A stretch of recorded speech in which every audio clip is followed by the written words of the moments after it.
Pro boxing fans, we are here in Riyadh. It's another big fight week. With me, my good old friend Teddy Atlas. We saw Mike Tyson, Jake Paul. What happened? I just want your thoughts on Mike, and you know, it's a couple of months after, but it's just good to see that he's okay, he's well. You know, he might have lost that fight, but you know, we love Mike in the sport. Now listen, I mean, I hope we love everybody in the sport. You know, I hope it's not just about notoriety. I hope it's not just about fame, about the biggest name. I hope we love everyone who dares to walk up those steps, leave that locker room, take that walk that sometimes feels like your last walk. It feels a lot longer than it looks, a lot longer, and has the courage, you know, the discipline to get in that ring and to take that risk and to face what people don't even think about, what they're facing, to face your doubts, to face the devil of doubts, the devil that is always knocking at the door when you do something that is risky, that to face your own inhibitions, your own demons, if you will, to be able to get in the ring and do that. I think you gotta love all those guys. You gotta respect all those guys, not just the guy with the biggest name. So yeah, hey, look. We're thankful that he's healthy. With that, he knew what he was doing. He understood what he was, and thank God everything. You know, he's fine, and Jake's fine.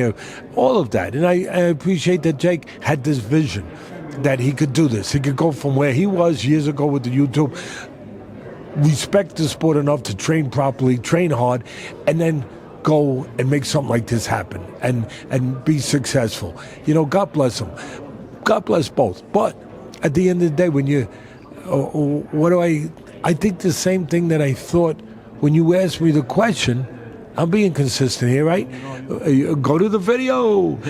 Go to the video. Warner Wolf. We had Warner Wolf years ago.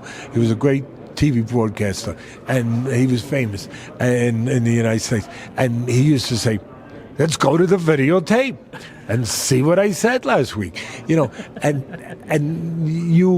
I said before that fight, I'm not always right. I'm wrong quite often. But in this case, I said, you said, Teddy, what do you think about this fight? I just want to know if it's real. I just want to know if it's real. That's all I want to know. The guy's 58. Yeah, the other guy's 28. I get it. Yeah, he was a great champion against a guy who is still learning the sport. I get it. I get the 30-year difference. I get all that. Is it real? Is it real? That to me, that was the only question that needed to be asked and answered. And listen, I leave it up to everyone to figure out what the answer to that is without me having to go into those areas. But look, at the end of the day,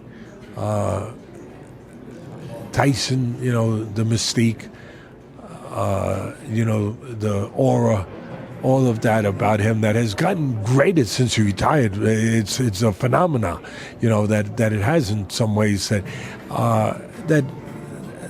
not that only that's still intact for him in that way, that his legacy hasn't been heard as the youngest heavyweight champ of all time and all of that, and you know, one of the greatest combinations of speed and power you're ever going to see, all of that, but that it, as you touched, that his health is still there, you know, and that he can still enjoy, you know, enjoy the fruits of his labor, the fruits of everything he went through, of all that work, and everything that he's done, and to enjoy it and have the ability to enjoy it with his family. To me, that's the biggest victory you could have. That's a pretty damn good one.